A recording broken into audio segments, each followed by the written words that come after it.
السلام عليكم ورحمة الله وبركاته. أعوذ بالله من الشيطان الرجيم. بسم الله الرحمن الرحيم. أحمده وأصلي على رسوله الكريم خاتم الأنبياء والمرسلين. إن الله وملائكته يصلون على النبي يا أيها الذين آمنوا صلوا عليه وسلموا تسليما.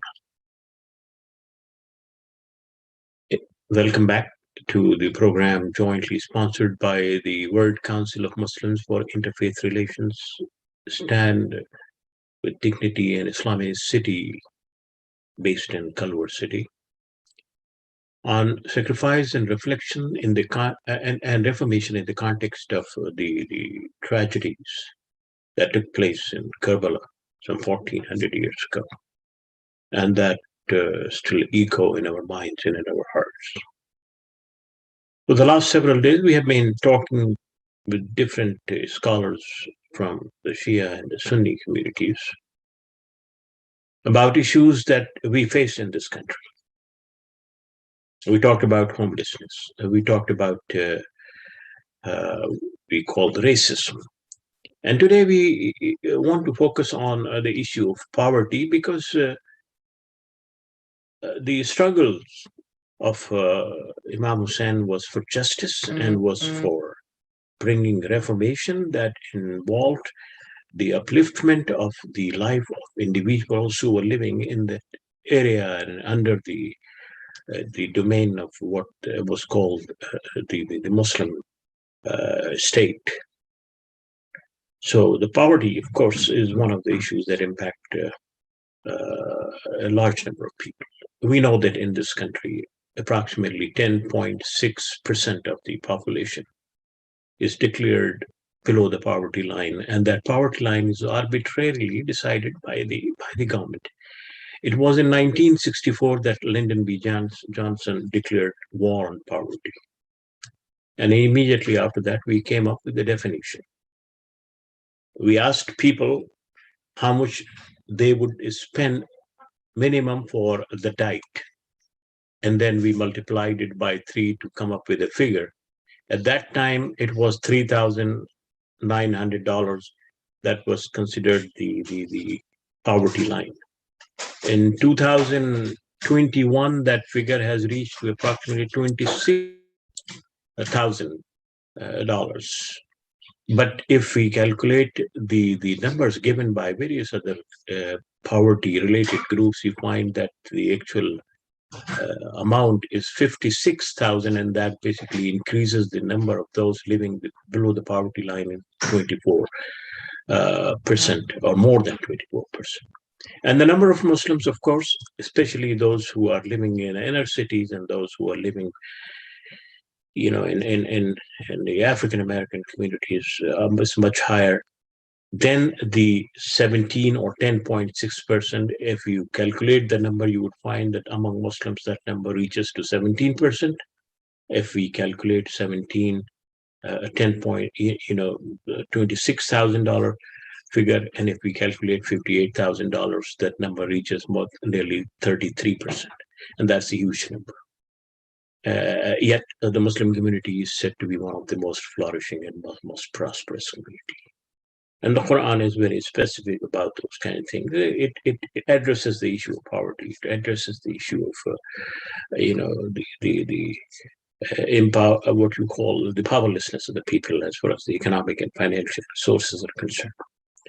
So today we would have the discussion on this particular issue, and we would see in what manner Muslim community could be a catalyst for bringing about changes. When we talk of changes, we obviously refer to the structural changes, as well as the changes that are within the confines of each and every one of us through voluntary efforts. But we know it very well without bringing about structural changes. I mean, things that deal with the policies, we would not be able to bring about much desired changes.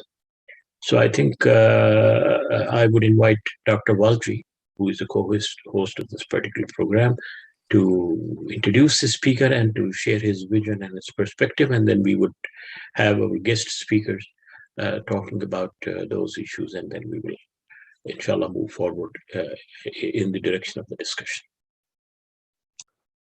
Thank you, Dr. Aslam, for those introductory remarks. And I'd like to welcome our guest today, Dr. Charania, who I will introduce in a few moments. Bismillah ar-Rahman ar-Rahim. Alhamdulillahi Rabbil Alameen. Wassalatu wassalamu ala ashrafil anbiya'i wal mursaleen. Sayyidina wa nabiyyina Abul Qasimi Muhammad. Friends, Assalamu alaikum wa rahmatullahi wa barakatuh. Dr. Aslam talked about the subject today, which is the subject of poverty. And within the numbers and the statistics and the fundraising and the assistance and all that, there is one aspect that sometimes gets hidden, perhaps, and that is the issue of human dignity, which is connected to poverty. And Imam Hussain alayhi salam sets out on his journey with the idea of Islah, and the core idea in terms of the Islah that he had set out to go to Karbala was truly the overarching theme of human dignity. And I'd like to focus our attention to begin with so that we have a right frame of mind. And I want to start with a scenario that a lot of us, in fact, most of us will resonate with. And stay with me, if you will, just for a few seconds, so that I paint this picture of a rainy and a cold morning. You're driving your way to work.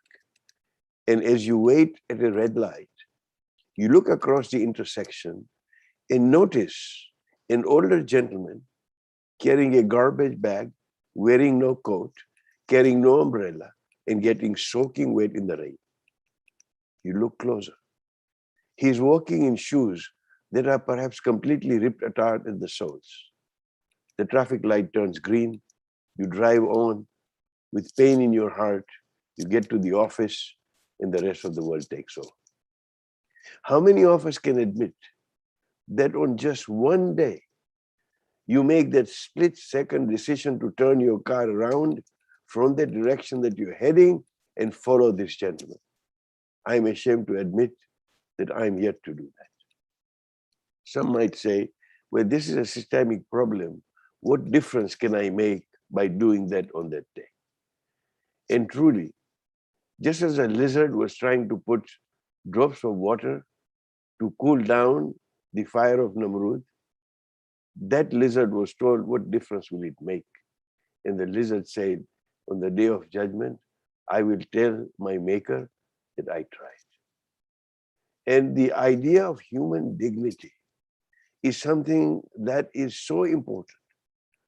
In this case, my empathy should have alerted me to that, and it should have told me that the fundamental need of human dignity of this man, his state aside, his poverty in terms of money and in terms of his state aside, the need of his human dignity wasn't being met. And this one gentleman on the street, under those circumstances, truly looked and acted like he had lost his dignity.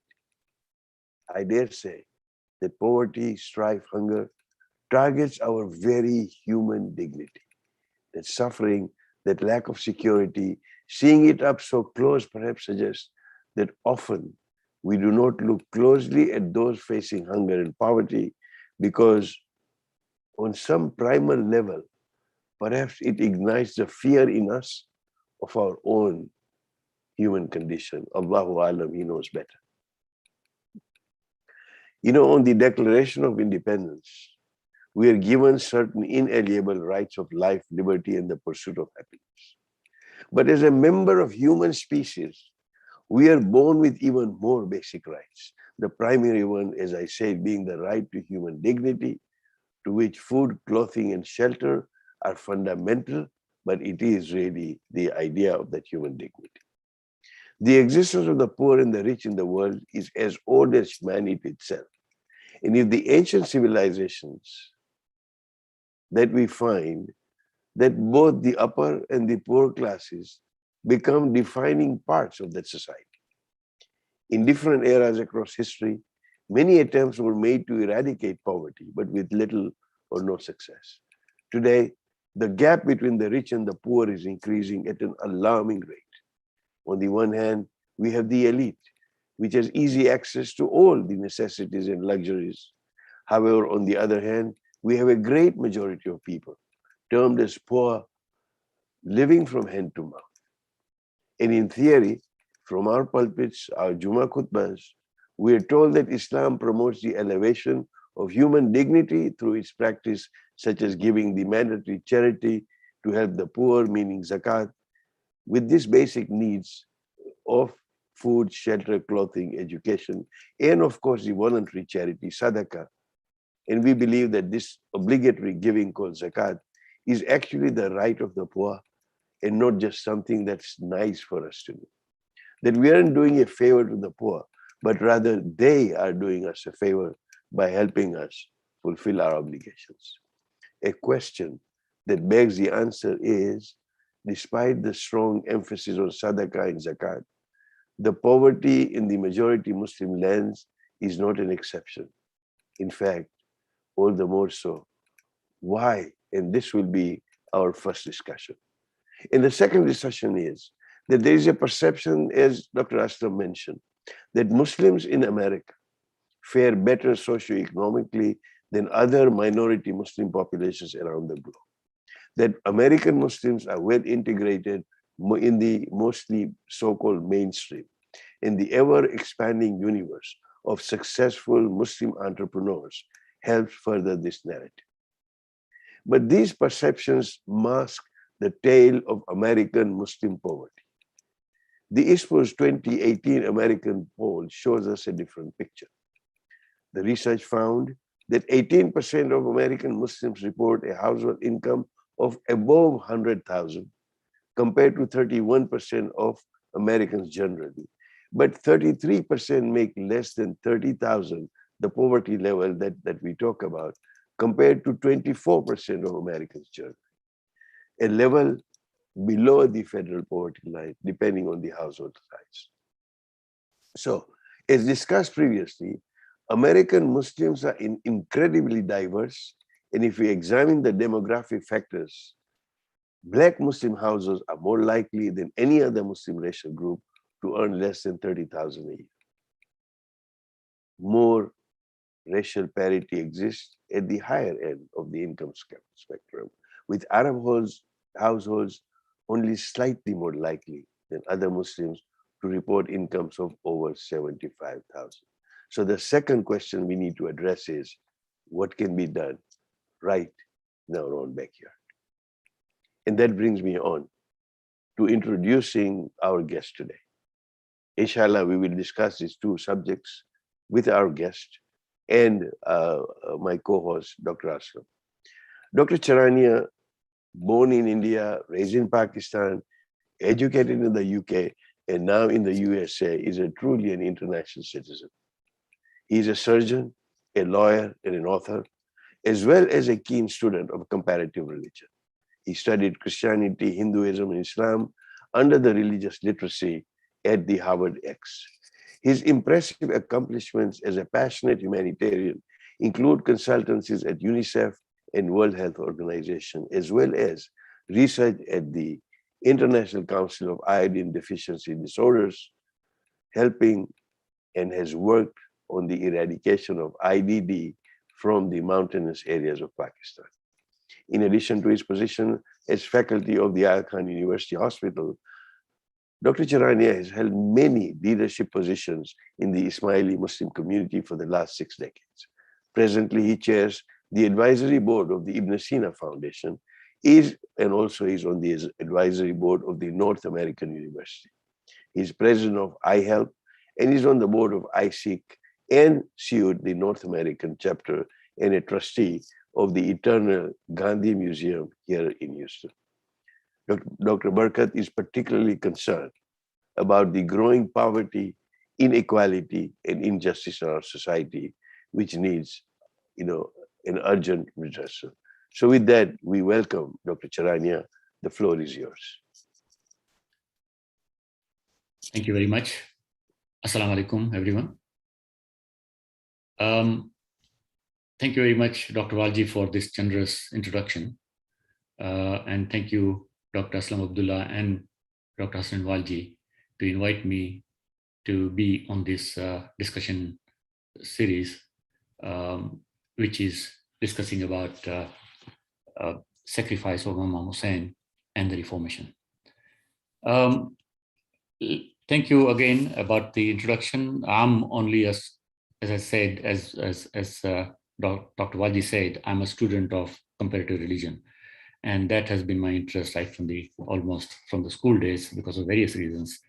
And obviously, I'm not a scholar, as great a scholar as Dr. Aslam Abdullah and Dr. Walji are. They are literally, I think in their own right, they are not only scholars of religion, but also almost, I would say, polymaths with so many different disciplines that they worked on.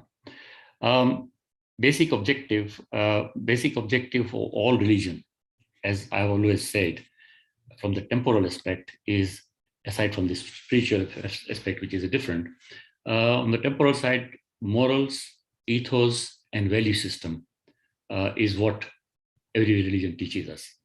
And that is what I learned in my studentship, that everyone, all the religions are really telling us exactly the same thing, more or less, to be good human being and be helpful to other human beings.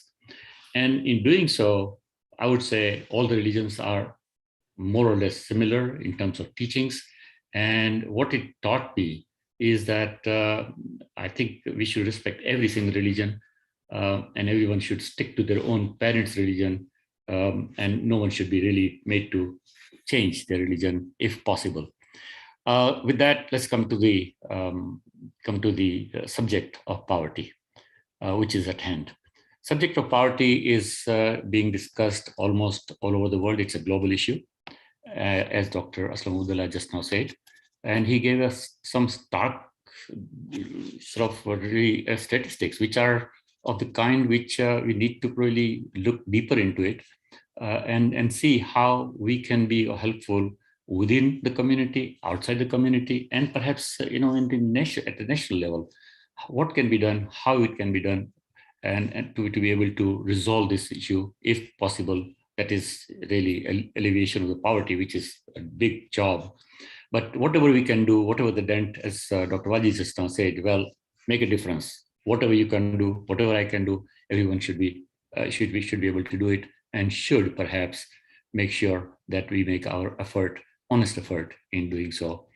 I think poverty is simply when we cannot meet our basic needs, which were just defined by Dr. Abdullah as well as Dr. Walji.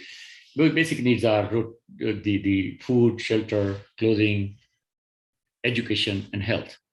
If that cannot be met, and to be able to meet that, if someone has to borrow some money and resources, well, that's where what is just now being talked about, the dignity. Dignity is lost immediately. If one has to create a hand in which someone puts something as a help, well, dignity is unfortunately lost. When the basic needs are not met, there is hunger, there is malnutrition, education is limited, other services are kind of dented, social discrimination happens, exclusion happens, lack of participation happens, and the decision making one is not included in because of the same situation. Strongest in the wealthiest country like this, I'll add to the statistics that has just been given to you, that 40% of the people in America do not have a sum of $400 if they needed it in emergency. That's a saving. Now we're talking about two different things. One is poverty, when one does not earn or does not have enough money from month to month or check to check every month what is needed. Whatever is left behind, income minus expenditure, everyone knows this, is whatever is left is the saving, and that saving is gradually added one after the other month, one after the other year, and then it becomes kind of asset or one's wealth. Now, we are not talking about the wealth. I'm talking about wealth is just $400 people do not have to be able to meet the emergency that they may have to face, like someone has died in East Coast or West Coast, someone has got to buy a ticket and go there and participate into the funeral, or there is an emergency, health emergency, or whatever, the car has broken down. So this is the kind of situation. Another situation that was discussed only, I think, yesterday or the day before, is the unhoused people or the homeless people, which are numbering 553,000 in America. In such a wealthy country, we have got 17 people in every 10,000 people who is living under bridge or on the park bench at night. That is how it is. Yet another statistic. This is the statistic, by the way, of the Federal Reserve that I gave you. The statistics of the United Nations. I'll just add one more, and that is, it says that 16% of the people all over the world, and that includes America as well. Maybe it is a little less. They do not know when they go to sleep what will they get tomorrow morning to eat, or if they will get it. So that's the hunger. Food security is really not enough for 16%, that is 1 in 6 person living on this planet. And as you just told, we have got the poverty in this country more than 10%, which is 30 million people are on that poverty list, which is the lowest possible kind of the line that has been drawn. In fact, it is almost double, as Dr. Abdullah just now said, Dr. Aslam Abdullah just now said. Now, let's talk about the mean income. Regular monthly income of a family in USA, which is mean, it is called mean family income, is 63,000 a year is of last year. And that's almost 80% of the families. One can live in that particular amount, probably well enough, not quite well enough, but well, one can make 2 ends meet and maybe save something as well. And a lot of other people have got lot much more. I mean, maybe 100,000, 200,000, even $500,000. Now, I'll give you just one little comparison as to what happens.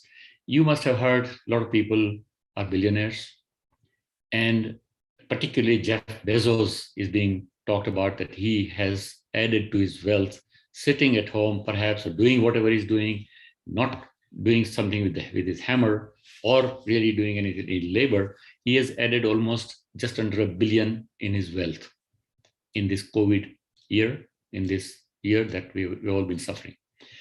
Now think about it, $1 billion. If 63,000 is what is a mean family income, $1 million can last almost 15 years, more than that.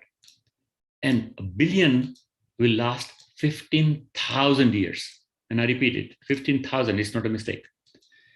So now think about it. Is it usable by anyone? For 50, who will live more than 100 years or 200 years or 300 years? And even if one wants to leave something for his progeny or his people, sons, daughters, whatever, 15,000 is almost how many generations? It's really 4,000 generations. Anyway, let's go further. This stockpile of asset is almost unbelievably bad. And this is in Urdu we call it Zakhira Andozi and all that, you know all about it.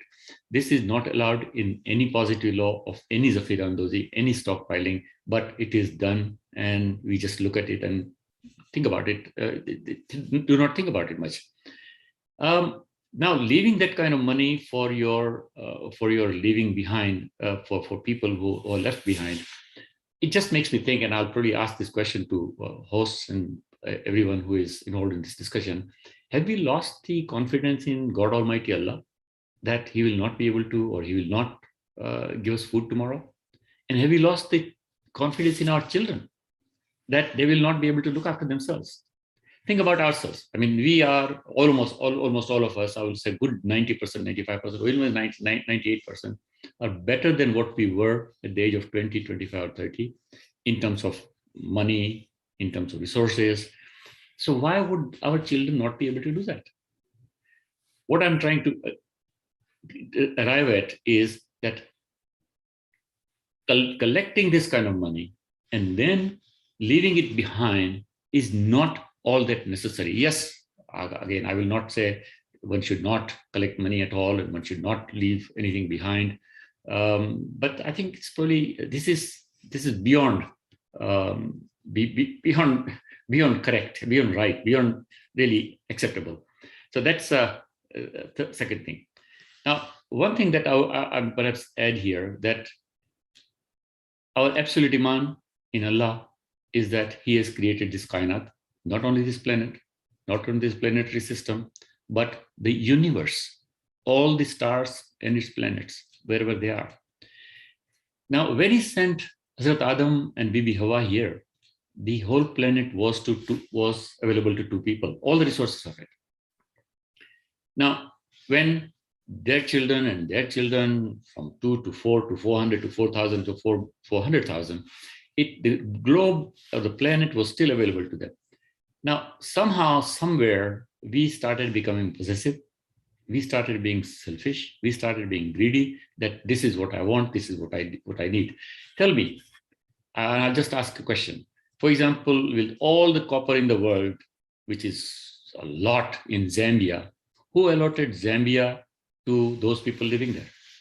Or who allotted Saudi Arabia to Arabs, where there's 10 million barrels every day is being produced? Who allotted United States to us living here, Americans? And well, us also came here only for the 200, 300 years ago.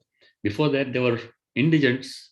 We took it over. We just, became greedy, selfish, and just dispossessed them. So only about 100 years ago, there was no passport, no visa, no nothing. It all started after the First World War, particularly the passport first and the visa later, in about 1920s and 30s. Until then, everyone can go everywhere and everyone can just start living there. Today, it's not available. It's not possible. It's the adventure in those days when we started sailing in about 1500, and the greed both coming together. Like Columbus came here in about 1500, and so did Vasco da Gama went to India, and they just started grabbing whatever was available. And I think it's probably it's bad. It's this is what happened. We did not know, or we did not define all these things at that time, but that's where that's what happened, and we sort of arrived here. Having said that, the estimated minimum level of income is required, as Dr. Abdullah said, is about 25,000 or between 20 and 25,000. But really, in reality, it should be really about 40,000 plus to be able to live correctly. Inequality is increasing, and it is increasing unbelievably. I remember back in 1960s and 70s when I was in England, these things were being discussed in those days, and a CEO was paid maybe about 10 times, at the most 15 times, and as an exceptions, from a floor worker in the factories. Today, that inequality has increased. Floor worker is paid $1. The CEO is paid almost $250 to $300. So inequality is increased to such an extent. I'll give you one more example, and then I suppose we'll open the floor. You remember in FDR's time, the Great Depression, as they call it, in 1930s, there was really big need of money, and that money had to come from the citizens as income tax. And FDR suggested or proposed in 1931 in his State of Union speech that everything beyond 25,000 must be put as the tax for 100%. The Congress in the same year discussed the proposal, and they accepted 94% income tax in that year. And that almost continued up to, I think, after the Nixon's time, and when it was reduced to 70 and then 60, and then now it's almost 20%. So what happens is that the tax is reduced with ulterior motive of wealthy being more wealthy and poor becoming more poor. That's what is happening. With that, I think we need to probably discuss as to what can be done and what should we be doing ourselves as part of this nation, as the citizens of this and in the world, and where should we be putting our foot down to make sure that we also really we can say, yes, I tried, I made an effort, and whatever was the result, of course, is whatever was acceptable to Allah happened. So here, with that, I will open the floor and request Dr. Abdullah and Dr. Walji to start discussing all these 3-4 subjects that I have started. And of course, I would like to learn from you as well. You are senior scholars, and well, everyone will learn from you. Thank you very much.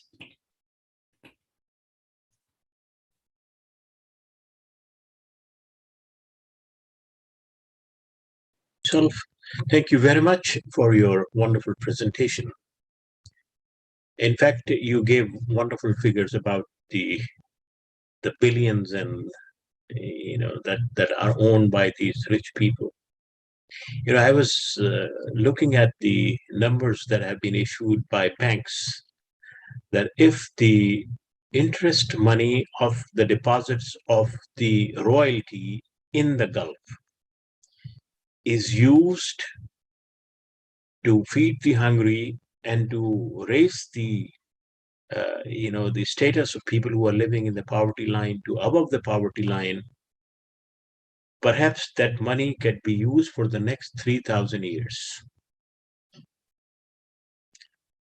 Now, there's so much resources and so much there, and there is a clear mandate that God has created everything that exists in this universe for human beings, for their dignity, to preserve their identity, and to save them from all those kind of crises that they go through.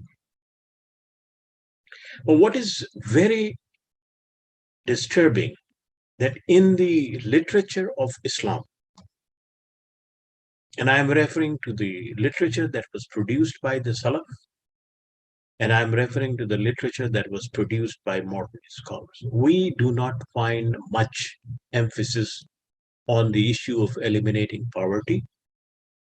We do not find much on the issue of uplifting the dignity of human being. The only call that we often hear is that once you change your religion, your dignity would be enhanced and increased. But that could happen in the eyes of God. But in the world in which we live, we need some physical objects in order to live a dignified life, and that means we should have a house, we should have some food, we should have some shelter. None of that kind of thing is available to those 10.2% people in this country, and more than 39% of people in the world of ours. And yet we have those billionaires, and yet we have all those kind of things. So why is it that the religious communities, it doesn't matter whether we are Shias and Sunnis, have failed to come together to address this issue of poverty? And why have Muslim organizations and Muslim Islamic centers not focused on the issue of poverty in general, let alone the poverty among the Muslims itself? Is there anything in our theology that prevents us from saying and identifying with those issues, or is it we who fail to understand that aspect of theology? Yeah. So as a rejoinder, Dr. Aslam, when we look at, let's look at Muslim societies and us here in the United States. Let's not go far. Mosques will do sometimes the ad hoc down and outs being brought in the winter to the mosque, within the mosque. They will do some fundraising to try and help. What is happening is that we are addressing the symptoms of poverty that we see. And sometimes by giving a few dollars, we feel that we have now done our obligation, and then we move on. We have satisfied our ego and we moved on. The issue is systemic, that if one looks at the cause of that poverty, like we talked about homelessness, the cause and the politics of poverty is something where we, as Muslims, following in the footsteps of the Blessed Prophet, peace be upon him, and Imam Hussain, alayhi salam, that we stand up, for the rights of those and join movements. There are movements which are trying to alleviate, which are trying to do something about poverty.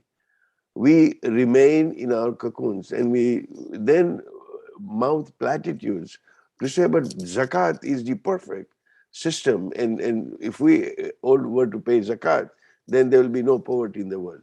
Well, the point is, a lot of people do pay zakat, and yet there is poverty. So the idea is to join and align ourselves as Muslims living in North America to begin with, to make sure that the Muslim community itself is able to stand on its feet. And that, I believe, is a call for us, that because it forces us to realize that our fellow brothers and sisters in humanity in North America and across the world, in our own neighborhoods, cannot be left alone to deal with it, and that each one of us has a responsibility, and that brings us on to the lack of institution building. We're excellent at building mosques, but we fail when it comes to building institutions which are going to create a strategy or a think tank where we can then align ourselves with others who are trying to fight this. And unless there is that movement by the leadership, unfortunately, we will continue to discuss this on Zoom calls and maybe after COVID in one-to-one, physical meetings that we may have. But the meetings will remain meetings. And as Dr. Charania sometimes reminds me, of the Farsi saying that they came, they sat, they talked, they ate, and they went home. And this is the state where we are at. So the call of the day is to create institutions, to align with others, and maybe there is a way forward. Yes, I entirely agree with you, Dr. Walji and Dr. Abdullah. I think lots of things that we discuss are only for the discussion purpose, it seems, unfortunately, although, of course, progress is made. But by and large, as you said, it is amdan, guftan, barkhastan kind of thing. We came, we discuss, and go away. The exact result, unfortunately, we do not get quickly enough to see that a difference is made. And that's what is important. Okay, we must be able to make a difference. The safety, security, and equality is, as I understand that it is the part of Islam. It is the essential part of Islam, I would call it. Having said that, that is all equity. I think this is probably called masawat, and masawat in the sense that all are equal and everyone remains equal.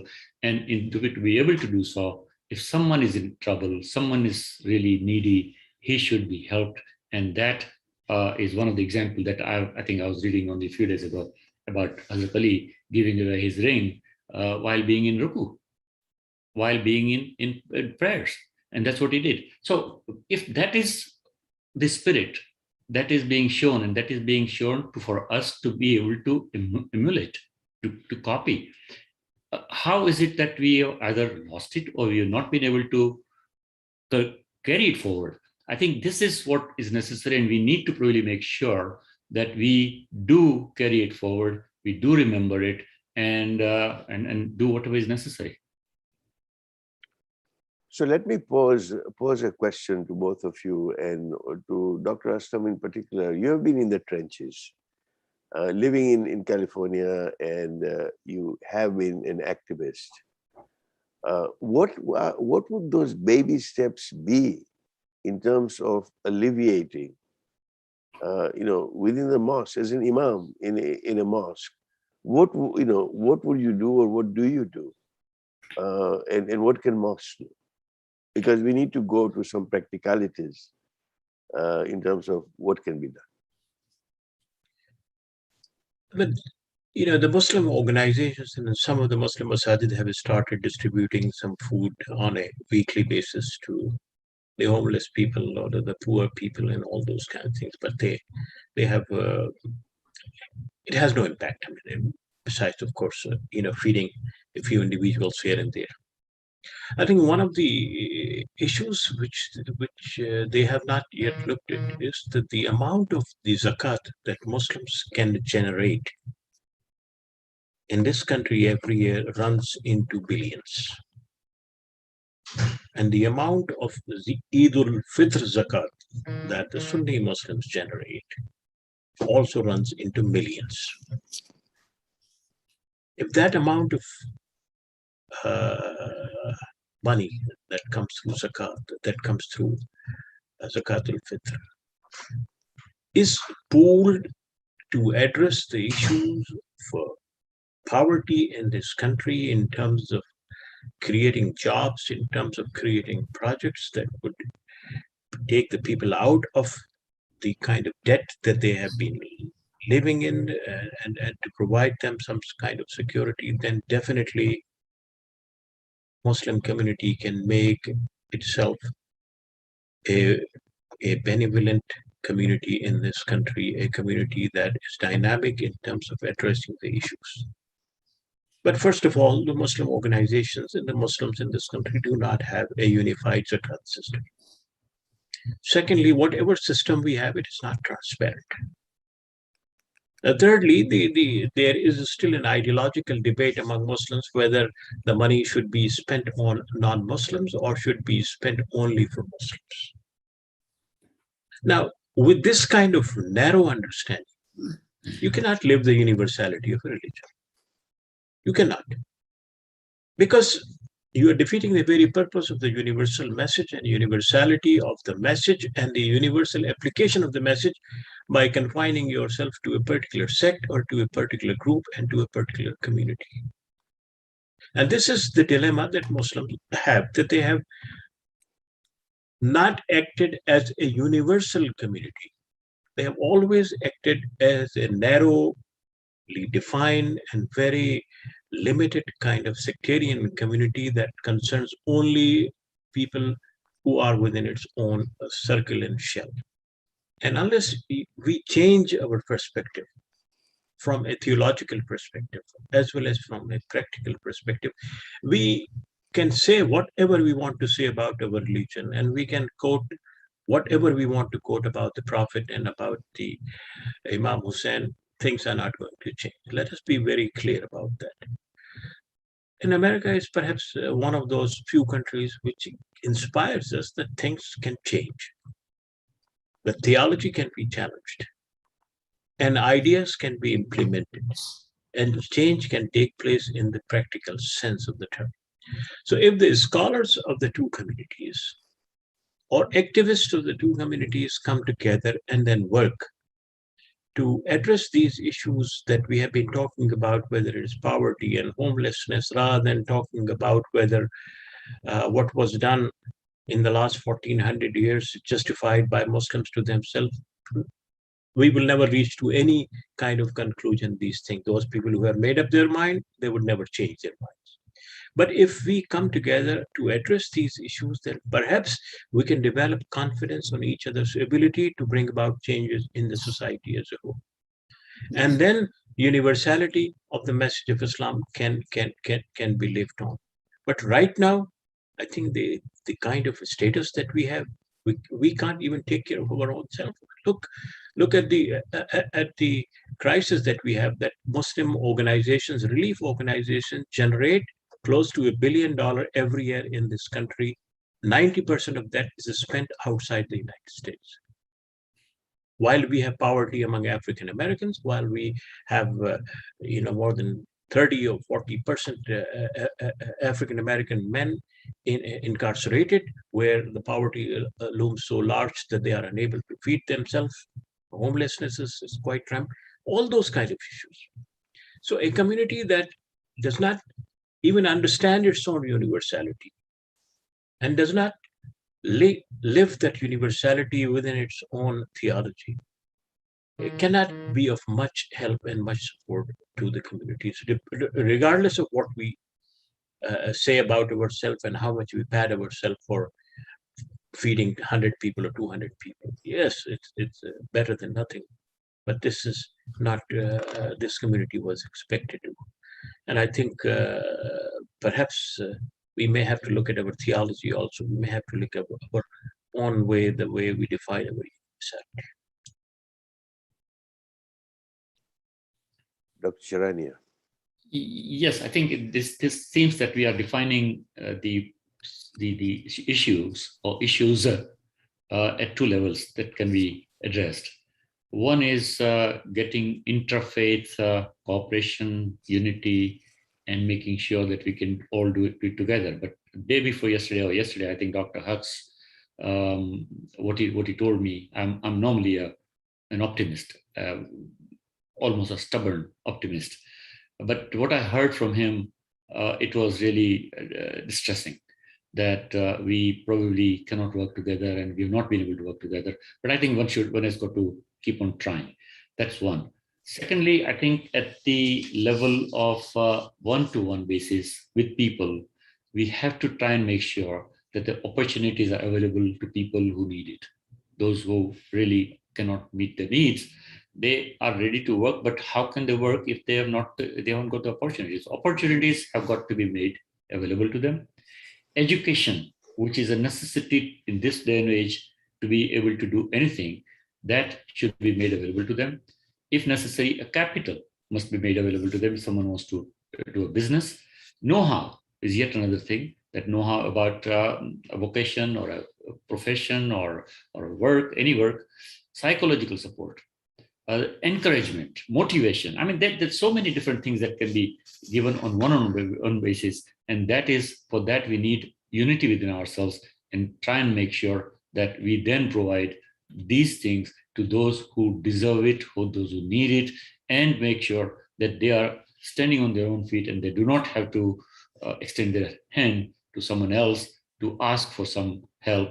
Once in a while, it may be all right, but it should not be on a regular basis.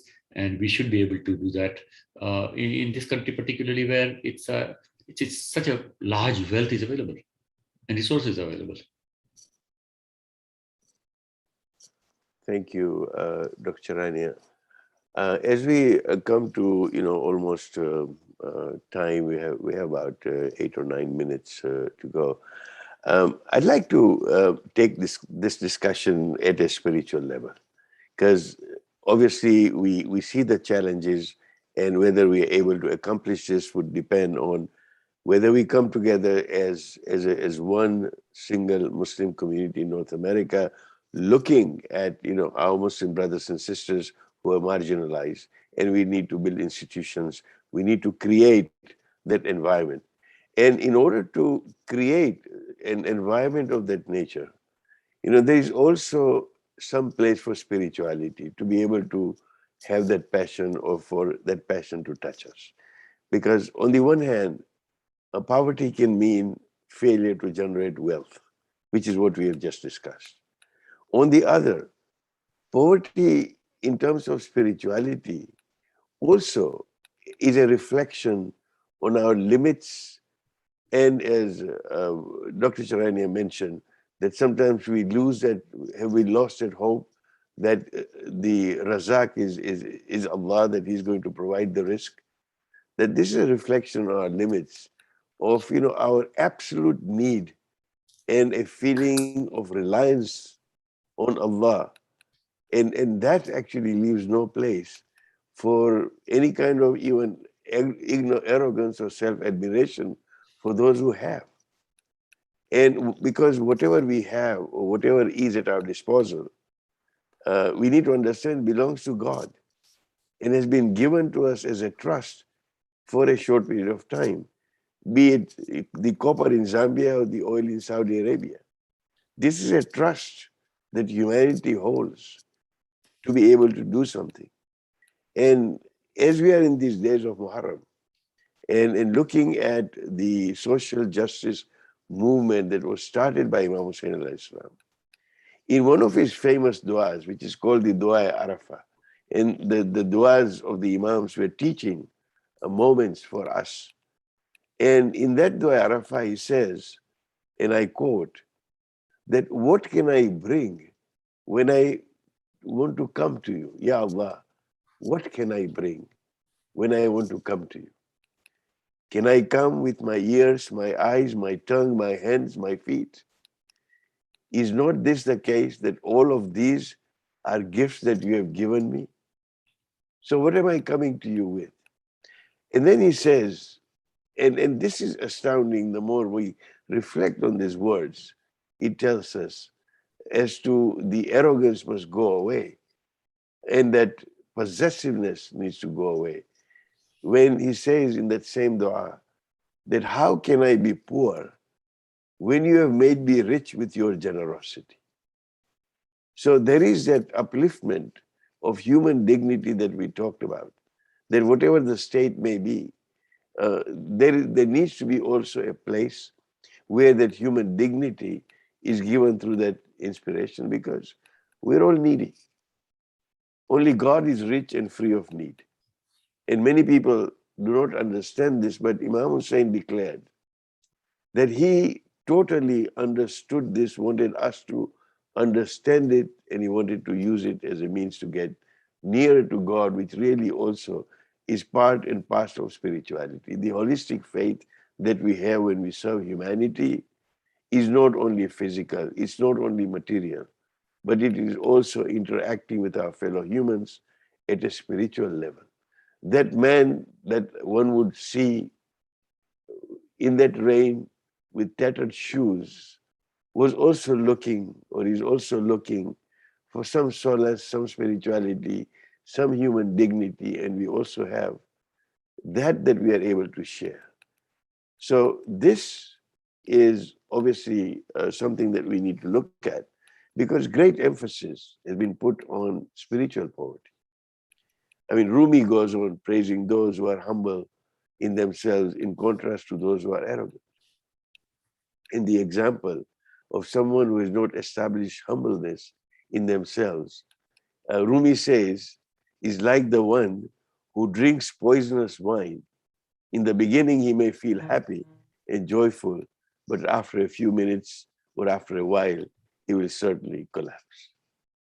So, those are the spiritual moments that we need to look at and try and understand that there is a spiritual aspect, that poverty is also an awareness of our absolute need and dependence on God.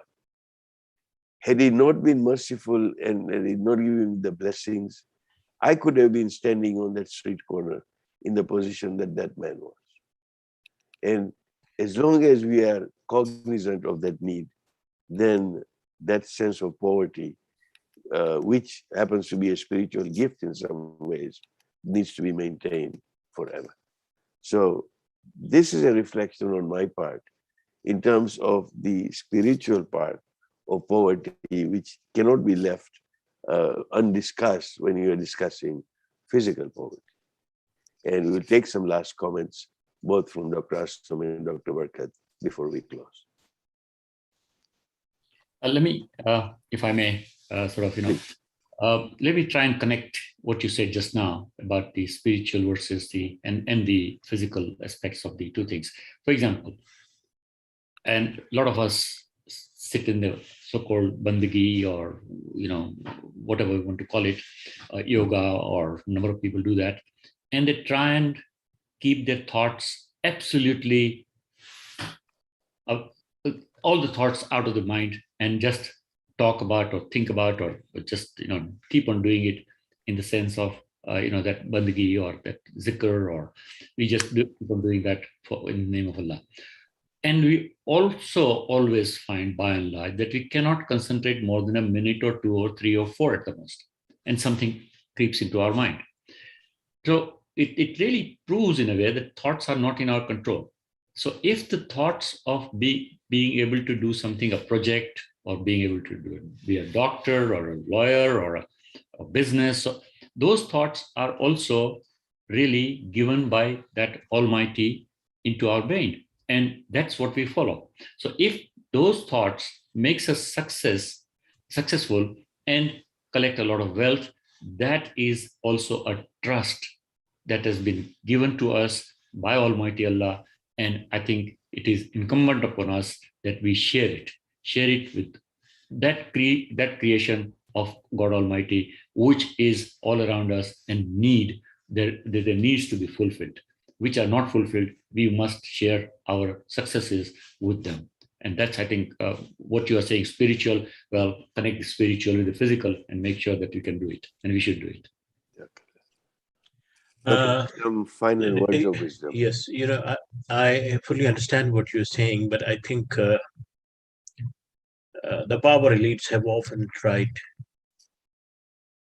to deflect the attention from the physical poverty by bringing the issue of spirituality that rely on God and focus on Him, and then He would reward you in the life hereafter. Yes, we believe that. It's a part of belief, but this is not a part of the solution. The part of the solution is that that poverty that an individual has been forced to live is a man-made poverty. It is not something that is divinely structured. There are enough resources in our world to feed everyone, but those resources have not been utilized and distributed in a manner that would eliminate poverty in our world. What prevents the Imam of Mecca asking the rulers to take the interest of the money that they have put in the banks in the United States and spend it on development projects in places where people are living in poverty? I'm not even talking here about the validity of the concept of interest or riba and all those kind of things. Forget about that kind of issue at this moment. But what prevents them to question that? What prevents them to question that why you are spending billions and billions of dollars on building castles that you would not be able to use even for a day in your life, and yet your people are sleeping hungry? So I think that poverty that exists is not a divinely made poverty. It is a man-made poverty. And those people who claim to be people of God have failed to raise that issue and consciousness within the people, and they have found a very simple solution. Give 2.5% of what you have, and the problem is solved. Give 5% of what you have, and the problem is solved. No, the problem is not solved by giving 2.5%. Problem is solved when you eliminate poverty. And if it takes 50% of your resources or 70% of your resources, do that. This is not the spirit that our theologians have told us. They basically focus on the forms, not the content and the essence of the faith. That basically talks of creating a society, as you rightly put it in the beginning, based on the dignity of human being, and that dignity ensures that people should not sleep hungry. That dignity ensures that people should have a shelter, a roof on their head, and that means that they have the ability to raise a family in dignity.